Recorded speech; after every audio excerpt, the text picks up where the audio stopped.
রমজান সবসময় ঠিক সময়ে আসে, একদম নির্ধারিত মুহূর্তে, যখন আমরা ভেতরে ভেতরে ভেঙে পড়ি, যখন জীবন আমাদের পুরোপুরি ক্লান্ত করে দেয়, যখন প্রতিদিনের লড়াই আমাদের নিঃশ্বাসটাকেও ভারী করে তোলে, যখন আমাদের স্বপ্নগুলো ধীরে ধীরে বিলীন হয়ে যায়, যখন হৃদয়ের ভেতর অসংখ্য প্রশ্ন জমে থাকে কিন্তু উত্তর কোথাও খুঁজে পাওয়া যায় না, যখন নিজের সাথে কথা বলতে গিয়েও চোখ ভিজে ওঠে, যখন রাত গভীর হয় অথচ ঘুম আসে না, যখন মানুষে ভরা পৃথিবীতেও নিজেকে একা মনে হয়, ঠিক তখনই রমজান আসে।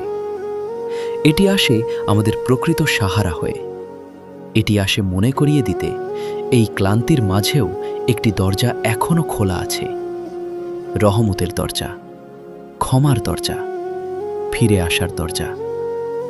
রমজান আসে মন থেকে জমে থাকা ধুলো ঝেড়ে ফেলতে, আত্মাকে নতুন করে শ্বাস নেওয়ার সুযোগ দিতে, হতাশ হৃদয়ে আশার আলো জ্বালাতে, ভেঙে যাওয়া বিশ্বাসকে আবার জোড়া লাগাতে।